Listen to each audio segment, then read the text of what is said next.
What's up guys, NepentheZ here and welcome back to another episode of The Road to Glory. First thing you're seeing on the screen right now is me making a ton of profit on Morgan Schneiderlin. When he scored for Everton, I went and bought 3 real quick for between like 27 and 30k or so each.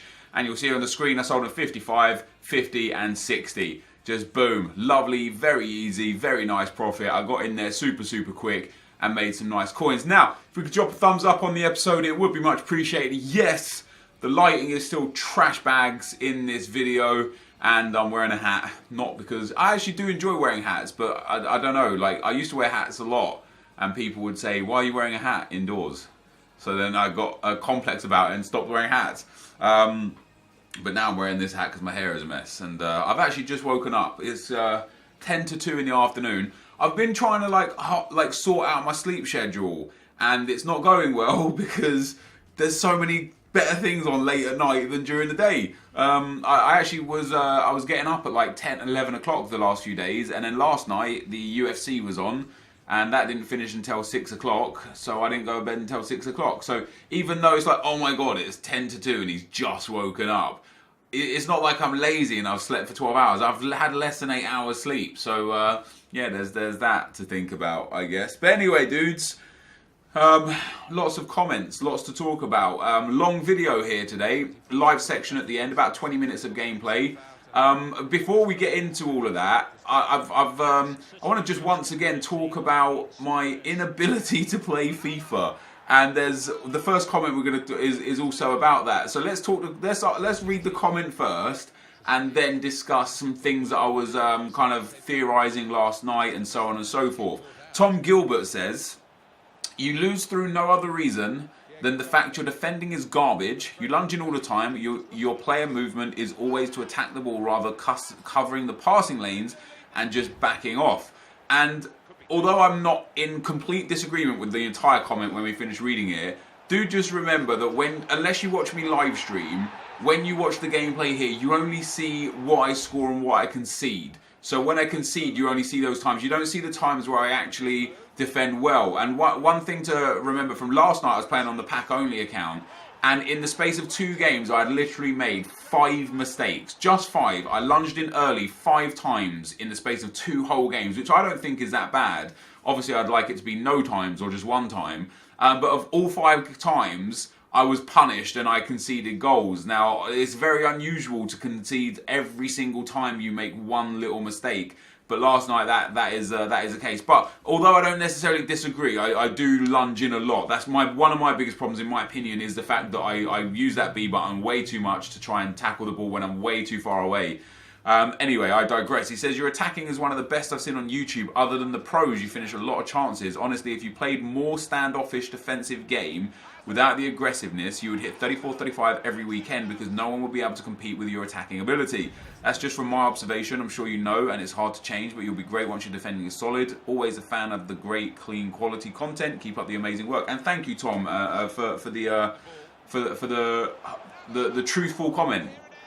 There's a lot of people in this world, this industry, on Reddit, on forums, that love to pick out of context comments and statements and things just to try and bash the man, you know, or like whether it be me or Nick or Bateson or Skills, like you know, when Skills does well it's because he has a super team, and when he does well in his road to glory it's because he's in the American region, and when Bateson does well it's because he has a super team, and you know, like, people make excuses for people's goodness, but it's good to see a comment that is harsh. Because it is, like, you know, I started reading that, I thought, you know what, fuck you, Tom, fuck you, like, but it's harsh, but it's true, and I enjoy this kind of criticism, because this is, look at that game, by the way, oh man, his keep made 14 saves.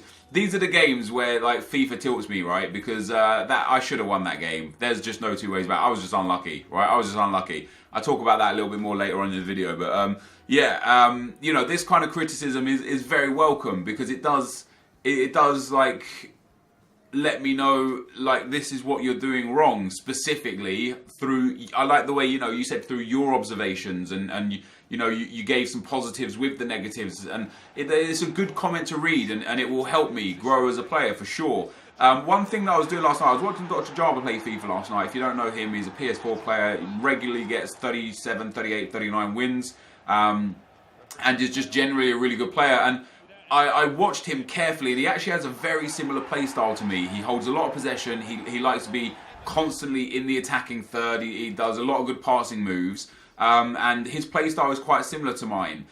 And there was a few things straight off the bat that I noticed that he does that I don't do. And he uses the LB sprint boost a lot, the ball roll sprint boost a lot. He uses the body feints a lot, the step over body feint quite a lot. And even though what's funny is that you say I should be a little bit more standoffish to try and win the ball back, he's actually hyper aggressive in trying to get the ball back. But I guess he just reads the game better than me.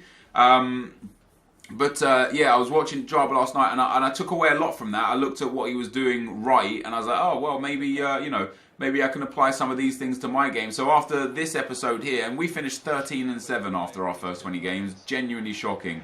But after this episode here, the next 10 games, I'm about to start playing them after I record this video. The next 10 games, I'm hoping that I can come out strong and play some good FIFA. Interestingly enough, even in this batch, we were 7-3 after 10 games with one DC loss while being 4-1 up. So, you know, it should have been 8-2. But even though we were 7-3 and then we finished 13-7, that second batch of 10 games was 6 wins, 4 losses. That like on the grand scheme of things, that's not bad, and that, you know, that has its problems with it. I had one game that was just complete speed up lag the whole game, which I've been referencing as a DC loss, but it's not a DC loss. But it was just an unplayable game for me. I don't know if you guys have ever experienced speed up lag intermittently, but if you have it for like a full game, you literally it's genuinely unplayable. You can't physically play the game. So I took a loss because of speed up lag. But then, other than that, I was just unlucky. I was playing good FIFA, like that guy that beat me 2-1 in the previous game. I was playing good FIFA that game. It's just one of those occasions where the game just didn't fall my way, you know. He got a couple of lucky goals. I got super, super unlucky with the way that I didn't score goals. And that, you know, it's not like I'm losing games because I'm getting outplayed. And I don't really mind so much because if I'm getting outplayed every game, that's a problem, right? Because that's something that says, hey, you are not good enough to play FIFA. You're losing games that you're getting destroyed in. You're getting outplayed in these games. These people are just beasting you. That's big problems, because that's like, holy crap, I've got a long ways to go. But when I'm losing games because I'm not being composed enough, or I'm, you know, as you say, like being too aggressive in defending and conceding too many chances, that kind of issue there, that's not a problem, because that's just like minor changes away from being a much, much better player, as you say, and potentially going on to 34, 35 wins every week. Trabonaz says, Nep, do you believe that PEZ will ever get to the stage where they can challenge EA? Not necessarily player number-wise or revenue, but do you believe that they will grow to a level that make EA say, oh shit, we actually have to fix these minor issues that they don't care about due to the fact they have no competition and basically own a football market?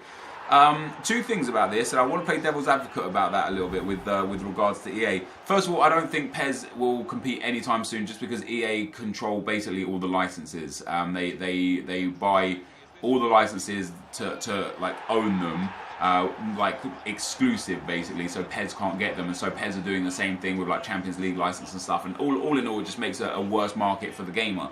But in terms of saying they have to fix these minor issues that they don't care about, I don't think that's fair on them. I said before, and I'll say it again, there's a few stages as to how and why things do and don't happen in FIFA. First of all, the development team for Ultimate Team is not a huge team. They're under budget, they're under time restraints, and there's only so much one person can do in a day. So when there's a bug in the game, it might even be a situation where, like the way the FIFA game cycle works, and I compare FIFA to League a lot with so many things, but with League of Legends has an infinite cycle. If there's an error, they just patch it, they fix it over time, and then they'll release the patch and it'll be updated. But with FIFA, once that 1 year cycle was done, it's a new game. So right now, if there's a bug in the game right now that isn't absolutely game breaking, it will be a bug that will be looked at for FIFA 18, not for FIFA 17.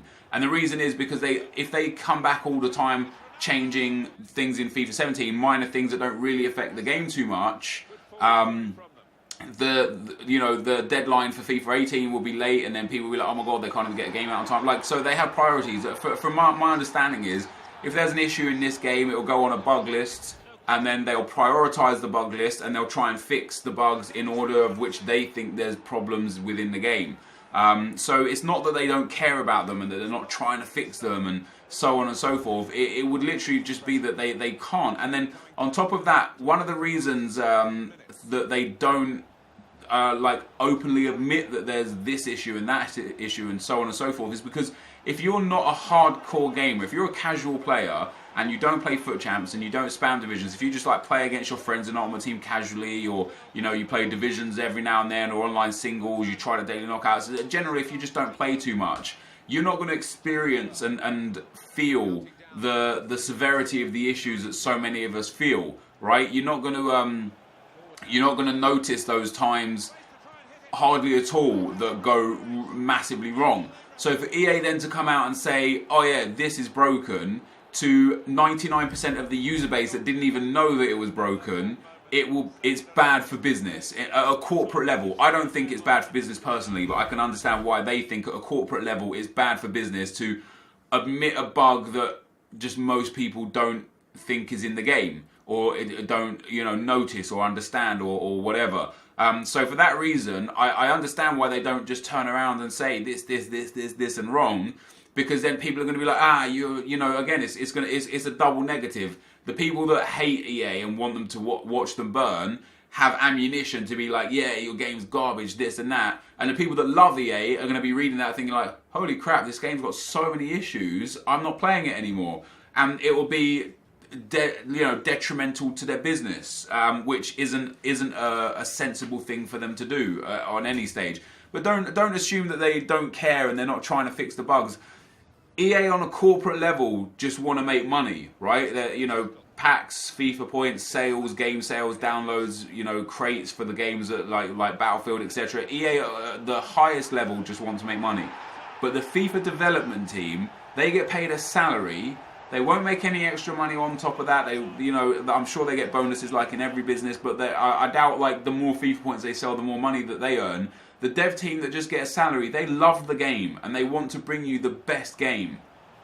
And it would bother them that there's issues in the game that they either don't have time to fix or just don't have the capabilities to fix. Because one thing you've got to think about is the butterfly effect, right?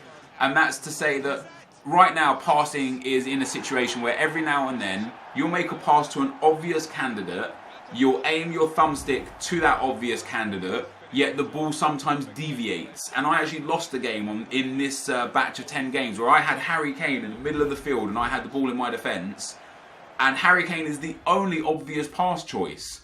And so I made that pass, but the ball deviated far left and ended up just going to his player, and he walked through and scored the goal to equalise, and then he ended up beating me in extra time.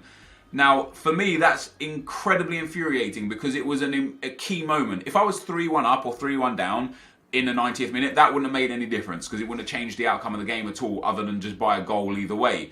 But because the game was on such a knife edge, that was such a huge moment in the game, that I feel aggrieved that this deviation of the pass has screwed me. The problem is, for them to fix that tiny thing, let's say that they open up all the code and they type in, whatever they need to code up to make sure that that pass went exactly where I aimed it, rather than deviating just a tiny bit. The knock-on effect that could have in terms of problems in the game could be monumental. You could, it's the whole, like I say, it's the butterfly effect or the ripple effect. Like, if you throw a stone into a pond, you don't just disturb where the stone hits. It then ripples and it affects the whole pond, right? So if EA go in and change one tiny thing, it then ripples and changes a whole bunch of things that then could also cause more problems and actually be more detrimental to the game. Which is why I say there are priority bugs in this game. And, a lot of things like, for example, was it last weekend where my goalkeeper put his hand through the post, through the crossbar, to pat down a ball that was going out of play, completely unnecessary. I mean, first of all, it's defying physics. You shouldn't be able to put your hand through the bar. Like, his hand should have hit the bar, the ball should have gone out. But his hand went through the bar, he kept the ball in play, I ended up conceding a goal because of it, and I lost the game. That for them it's probably something that affects people 1 in 1,000 games. So it's not a priority bug. And although it cost me a game at that specific incidence, it's probably not a high, like a high risk bug. It's probably not like something that they're thinking, oh crap, we've really got to fix this like right now, because it's just not that important. It's not that stressful. So there you go. Bjarni Gunnar Edson says, do just take out midweek Division 1 run and do your personal life tasks. Love these ones. Love these ones. And I think somebody replied in a very similar manner to how I felt, but then he said somebody else said he's just trying to help. Like, this isn't helpful. Like just not playing Division 1 once during the week isn't going to give me the time I need to complete all the tasks that I need to complete during my life. And also, I understand where you're coming from. You're like, oh, just play less in the week and more time. It's not quite like that. I have specific times to do specific things, and me not playing Division 1 during the week is not going to help me spend time with my family or go gym or run personal errands during the weekend. It's just going to help me during that one instance in that one day.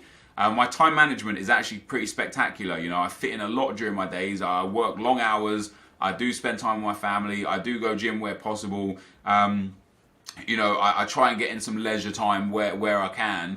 But it's not just as simple as just not playing Division 1 once a week, because I can complete a Division 1 run in about 2 to 3 hours.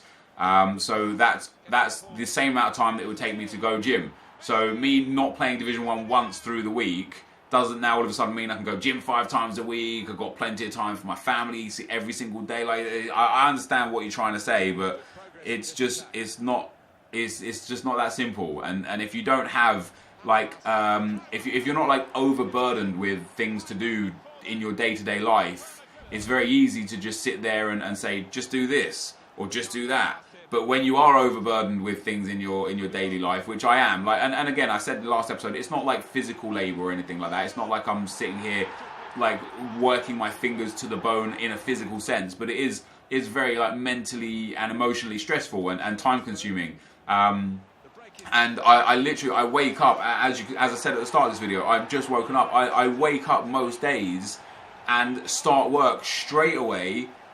And I'll take like little breaks here and there to do little things, but I'm just constantly working. And don't get me wrong, it is a good problem. Like, I'm in a position where I get to play FIFA for a living. I'm very, very grateful and thankful for this job and for this lifestyle. But it doesn't take away the fact that it is stressful at times. Loads of comments still to go again, and we're almost out of time. Let me try and... KD101 says, Nep, does a sub come on as 6 chem regardless of who he comes on for? For example, if a player has 4 chem, you sub him off, what will the sub get? Well, the sub gets chem based on your team chemistry, dude, not based on anything else. So if you've got 100 team chemistry, any substitute will get 6.25 chemistry no matter who they come on for or where they come on. So in that sense, yes, they will get 6.25 chemistry. But if you only have 50 chemistry, I haven't got the formula in front of me, but if you only have 50 team chemistry or 80 team chemistry or 95 team chemistry, scale that 6.25 down, because they won't get 6.25 overall, if you get me. But it doesn't change the chemistry of the person that's on the field. Let's try and find it. Right, Walker123 says, not gonna lie, I usually agree with what you say. However, the inform packs will be so much better for the series. If you get 84 in your 100k pack, you'll probably get 20k max back. But if you get the inform in your pack, 30k guaranteed. Love the series, keep it up. And this is going back 2 episodes ago, talking about finishing Gold 1 versus finishing Elite 3. And yes and no. Again, it's a situation where it genuinely depends on what you get in the pack. Because I could get an 84 Tadic in a pack this week, and he's worth 17,000 coins.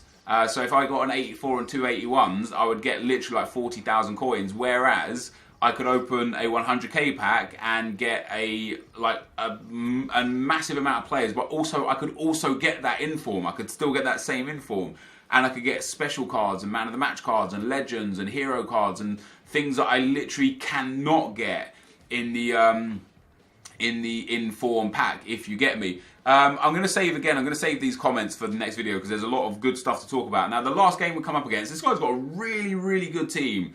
Son, Ibra and Dele Alli player of the month, Martial, Kante, Pogba, Bailly, Smalling, Walker, Van Aanholt, Inform and Courtois and I was like, yeah, this is gonna be one hell of a game. We end up taking the lead again with, for me, the best player in the game this year, Zlatan Ibrahimovic. He's just, honestly, he's just ridiculous, right? For me, he's just the best player.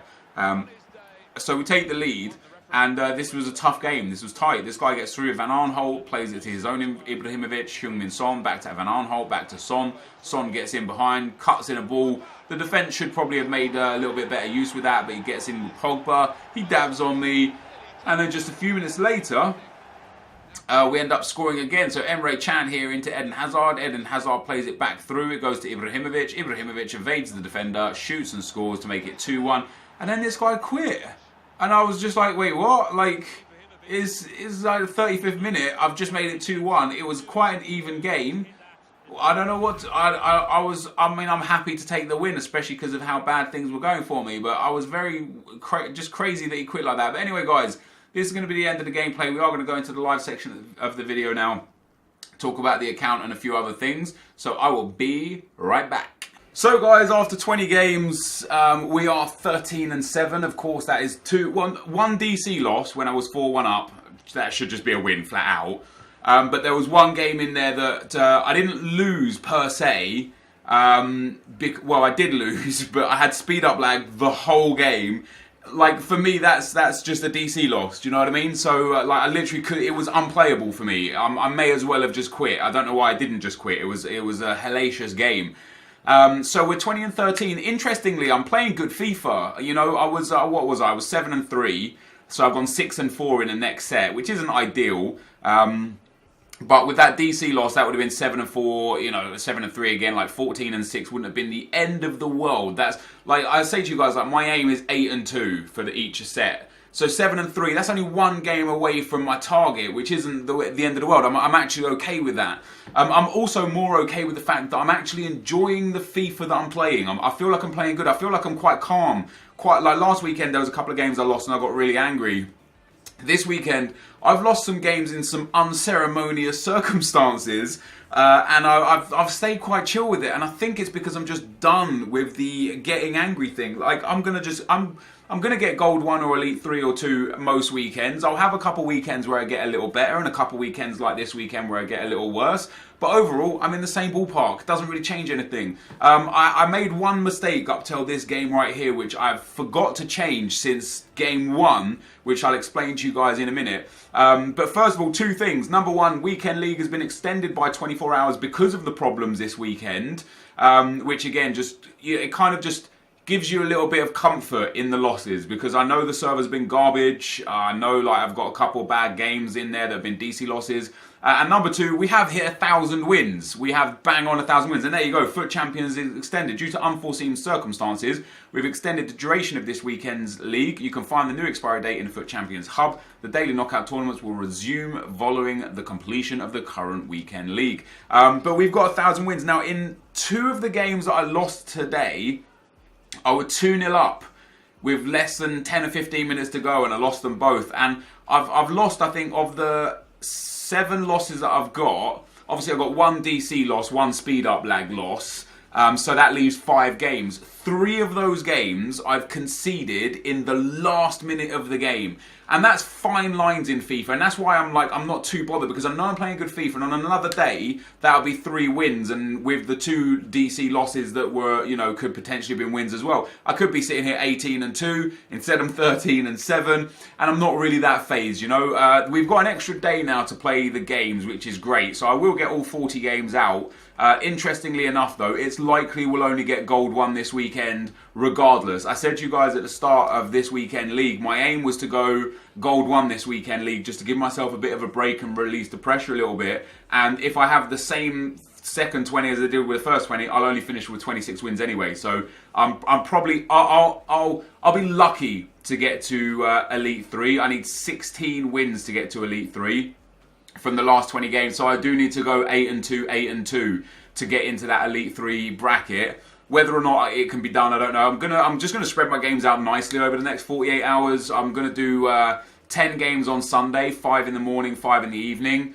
literally like an hour and a half, boom, 5 games, and then in the evening the same, and then on Monday I'm going to do the same, 5 in the morning and 5 in the evening, and just see where I end up with it. You know, if I get 25, 26 wins, whatever, if I get 27, 28 wins, whatever. I know that the speed up lag cost me, I know that the DC, and I was 80 minutes in, 4-1 up for the DC loss. You know, that could be very damaging to the weekend, but this weekend, again, more so than most other weekends, I think Gold 1 is better, simply because 2 100k packs gives me the opportunity to pick up the Neymars and the Man of the Match cards that are in packs. Like there's a lot of dudes in packs that I would love to get that will still be in packs when I get my rewards. So I'm interested in that. This Neymar card as well is coming down in price. He was, yeah, look at that, 2.1 million now, 2.2 million. But more impressively, the blue Neymar, the team of the group stage Neymar, it was down at like literally 900,000 coins earlier on.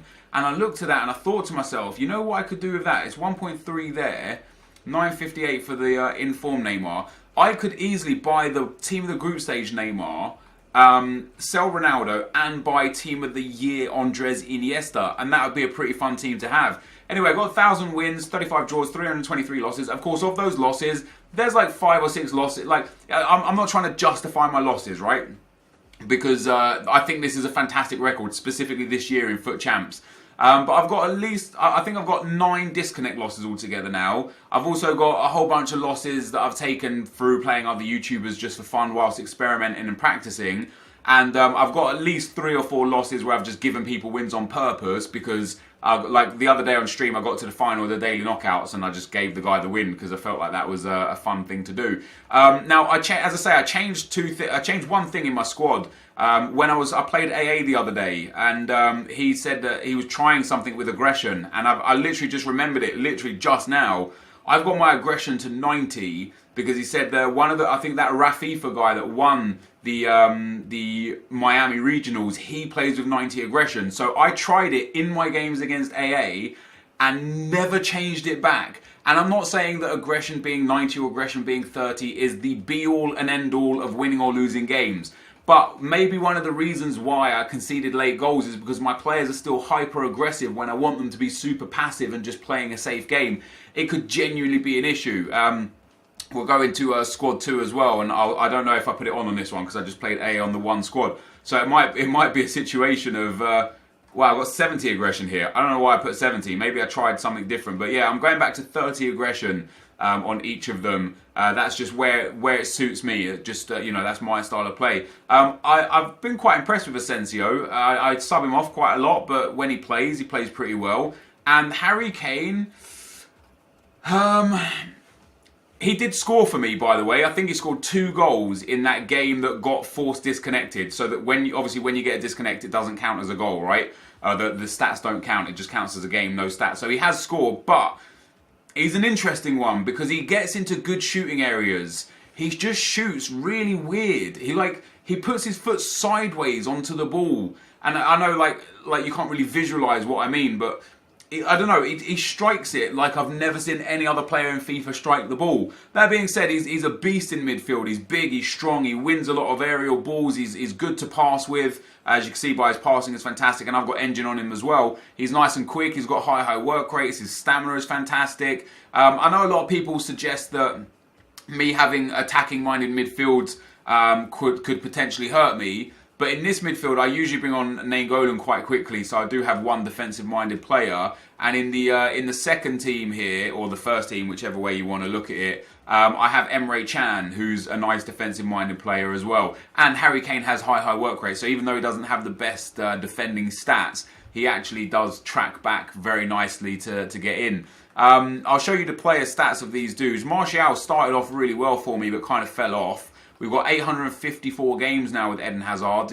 His goals to game ratio slipped off a little bit, but right now, like before, when he was like the main man of the team, the star man, I'd take free kicks with him, I'd take penalties with him, I'd force feed him the ball sometimes if I could in games. Now I've got 2 amazing teams to the point where I don't need to do that. I just play I've got Hazard, Ibra, and the red Martial in the first team, and then I've got Ronaldo, Messi, and the blue Suarez in the second team. There's no need to force it. And then Chris Smalling still with no red cards, 844 games. That's mental. In terms of goals, Zlatan Ibrahimovic is the second top goal scorer. I still love the dude. For me, he's better than Suarez. He's the best striker in the game for me. So I love playing with him, and his goal-to-game ratio is not ideal, but I've used him in centre mid for a few weekend leagues. I've played him as a sub quite a lot. Like, if he had started and finished every single game, I'm sure he'd have more than a goal per game ratio. Lacazette, a lot of goals still. He comes on as a sub quite often. Luis Suarez is fantastic as well. I do enjoy him pretty much as Ibra. He actually contributes more to the team in terms of goals and assists than Ibra, which is very nice. He's got a positive goal contribution game to ratio, which is nice. Ronaldo there has just tailed off massively, which is why I'm open to selling him for Neymar. Because as much as I've really enjoyed Ronaldo, I don't, but like, again, it's the same thing with Hazard. When it was like Ronaldo, that Suarez and Hazard and stuff, like it was like, oh, it's the Ronaldo show. But now it's Ronaldo and Messi and the Harry Kane or the Dele Alli or the Diego Costa or the Luis Suarez. Like, there's just so much talent in my team that he doesn't shine anymore. So I'm willing to like look at new players. Costa does really well for me. Emre Can, Roberto Firmino, Dele Alli, Lionel Messi. Messi has got a really good return. 25 goals and 10 assists in 36 games. And once again, even with Messi, there's 3 or 4 games, the disconnect games. I think he's got like 3 disconnect games on Messi, where the goals don't count, and like rage quits, like that game that I just played at the end there. I don't know why the dude rage quit. I went 1-0 up, he pulled it back to 1-1. I went 2-0 up, and he paused it and quit. And it was strange to me that he would quit that quickly. I want to show you guys a little bit of the investments that I made as well. I bought those 3 Morgan Schneiderlins and made some nice profit on him. I also invested in Gaetan, because he actually started this evening for Atletico Madrid, so I thought, let me buy him as well. I don't know what his value is right now, but the fact that he's back playing, he's down like back about 40k, so I know there's a loss on him right now, but even if he starts again for Atletico like next week, his price will go back up to like the 45-50k mark, so I'll be able to list him and get my money back. And I mean, these are like investments. These aren't like, if a ones to watch card scores a goal and I haven't got him, I'll go and buy him as soon as possible to try and make some profit if I can, just to turn them over and get that profit. But the other ones to watch that I buys, they are investments. And you'll see here by the transfers, I sold Embolo. I bought him for 27,500. I sold him for 33,500 because I bought him. I bought him like 59th minute, and for me, he's a right mid now. Whoever's bought him off me, but for me. So he's got basic chem style now as well, which is interesting. I had him as a right forward with Hunter card when I bought him. So I managed to sell him. I made like 2,000 coins on him, which isn't amazing by any stretch of the imagination. But it's not too bad. And I invested in a couple of Jovetiches because he scored against whoever Sevilla were playing, and they were dominating the team. And I thought, hey, there's a chance here. You know, his price went up a bit. There's a chance he could score another goal and I could cash in. Unfortunately, he actually didn't play very well for the rest of the game, and his price now is down to about the 60, maybe 55k mark. So yeah, 55k, there you go. So we're about 20k loss on each of these Jovetic cards. But once again, if next week he scores again, or even if he starts, his price will go back up. We can use these again as investments for the future. And hey, if we lose money on them, I've got my trusty spreadsheet up here. So far, to date, I have spent 1,132,500 coins buying ones to watch cards. I've received 814,000 coins selling ones to watch cards. So after tax, I'm 360,000 coins in deficit. So if I sold every single ones to watch card that I have left, we get 50k for Gaetan, 50k for Ben Arfa, 50k for Giuliano. We'd get 50k twice for Jovetic because we've got 2 of them, 40k for Morata. Like, if I sold them all as a collective in terms of investing, I would have made profit. But obviously, I wanna like continually make profit on these cards. I don't just want to buy them once and then sell them. I want to buy them and sell them as and when they're worthy. So that's kind of the plan. But that's where we're at right now, guys, on the account. It's going to be quite a long episode today, I guess, because I came into the team here and talked a little bit, and well, a lot really. As I say, like normally, if you would have said to me you'll be 13-7 after 20 games, I would have said I would probably be tearing my hair out, going angry, punching things, smashing, bashing, crashing, and all that good stuff.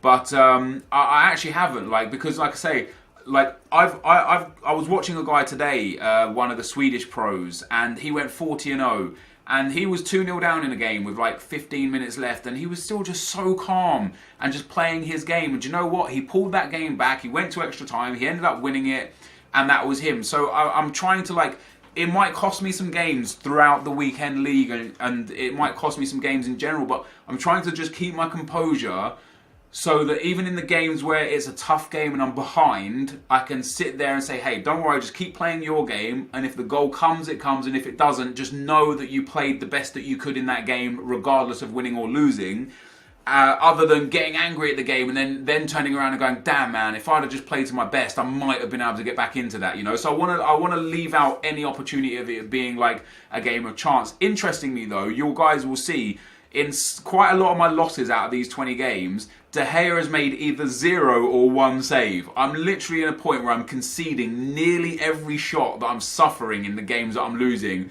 and that's really frustrating. I don't know what to do about that. What's his fitness? It genuinely might be because his fitness is low. I haven't put a fitness card on him in such a long time. It could well be. I'm not saying that is the be all and end all of why I might concede goals or late goals, but it could have a small margin of error there, you know. And we are talking fine lines. Like I say, 3 last minute goals I've lost by. If they were instead last minute saves and then going on to extra time and grabbing wins, or just last minute wins in general, we could be in a completely different scenario right here. But that's where we're at. So yeah, Anthony Martial is going to show you his stats. So 12 games, 7 goals, 4 assists. It's not bad, actually. It's not bad. Like for me, I think a 1 goal per game ratio for attackers is fair, because you've got 3 attackers. Well, I've got 3 attackers. So if they all get 1 goal per game on average, I'm scoring 3 goals per game on average, just off the back of the attacker stats, let alone the, what, we've got 60 there, so 6, 12, 8, let alone the 1 goal contribution in 3 games of Firmino, and the 2 goal contributions in 1 in 5 for him, and again 1 in 4 for Chan. Like, you know, all in all, like, we're scoring around 3 to 4 goals a game on average. So if I could just sort my defence out and fix defending, and stop panic switching and stop lunging, and start seeing out games and closing out games. You know, like I said, I lost 2 games after being 2-0 up in late minutes of the games. That's bad. That should be a game where I go and change formation and just see out the game, or where I just start playing a little bit more safe and playing a little bit better with the ball, and killing the game off. But I haven't done that. And it's another weekend league where I haven't done that. But hopefully one day it clicks. Who knows? But anyway, guys, this is going to be the end of the video for today. If you did enjoy this, be sure to leave a like, rating, comment, and subscribe to my channel if you haven't already. But for now, guys, I'm out. Peace.